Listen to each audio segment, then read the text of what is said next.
ஆங்கிலேயர்கள் இந்தியாவை ஆட்சி செய்தபோது ஏராளமான கட்டுமானங்களை எழுப்பியிருக்கிறார்கள். அவை இன்றளவும் கம்பீரமாக காட்சியளிக்கின்றன. அவற்றுள் வரலாற்று நினைவுகளை சுமந்து கொண்டு இந்தியாவின் அடையாளமாக விளங்கும் நினைவு சின்னங்கள் பல உள்ளன. அவற்றுள் புகழ்பெற்ற 5 நினைவு சின்னங்கள் உங்கள் பார்வைக்கு. ஜனாதிபதி மாளிகை. இந்தியாவை ஆண்ட பிரிட்டிஷ்காரரின் தலைநகர் கொல்கத்தாவில் இருந்து டெல்லிக்கு மாற்றப்பட்ட போது டெல்லி முழுமையும் பிரிட்டிஷ் ஆட்சியில் கட்டிடங்கள் எழுப்பப்பட்டன. அவற்றுள் உள்கட்டமைப்பில் புகழ்பெற்ற நினைவு சின்னங்களில் ஒன்று ஜனாதிபதி மாளிகை. இதனை கட்டுவதற்கான உத்தரவு 1799 இருந்து 1803 ஆண்டுக்கு இடையில் வைசிராய் வெல்லஸியால் நிறைவேற்றப்பட்டது. சர் எட்வின் லூட்டியஸ் என்பவரால் வடிவமைக்கப்பட்டது. Victoria memorial Kolkata. விக்டோரியா மகாராணியின் மறைவுக்கு பிறகு 1901 ஆண்டு கர்சன் பிரபு மகாராணிக்கு ஒரு நினைவிடம் கட்ட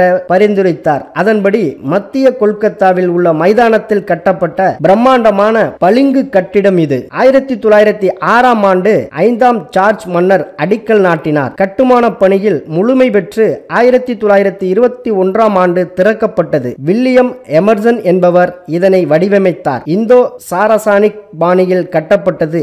184 அடி உயரம் கொண்டுள்ளது. மும்பை ஹைகோர்ட். இங்கிலாந்து அரசியாக விளங்கிய விக்டோரியா மகாராணி வழங்கிய காப்புரிமை கடிதம் மூலம் இந்தியாவில் நிறுவப்பட்ட 3 கோர்ட்டுகளில் மும்பை ஹைகோர்ட்டும் முக்கியமானது. இந்தியாவின் பழமையான கோர்ட்டுகளில் ஒன்றாகவும் இது விளங்குகிறது. இதன் கட்டுமான பணிகள் 1871 ஆண்டு தொடங்கப்பட்டன. 7 ஆண்டுகளுக்கு பிறகு 1878 ஆண்டு கட்டுமான பணிகள் நிறைவடைந்தன. பிரிட்டிஷ் பொறியாளர் கர்னல் ஜேம்ஸ் ஏ புல்லர் என்பவர் இதனை வடிவமைத்தார். இது 562 அடி நீளமும் 187 அடி அகலமும் கொண்டது. India gate. புதுடெல்லி. போர் நினைவு சின்னமாக விளங்கும் இந்தியா கேட் வீரர்களின் தியாகத்தை நினைவு கூறுகிறது. 1914 முதல் 1919 ஆண்டு வரையிலான காலகட்டங்களில் நடந்த உலக போர்களில் இந்தியாவை ஆண்ட பிரிட்டிஷ் அரசுக்காக போர் புரிந்து தங்கள் உயிரை நீத்த சுமார் 90,000 வீரர்களின்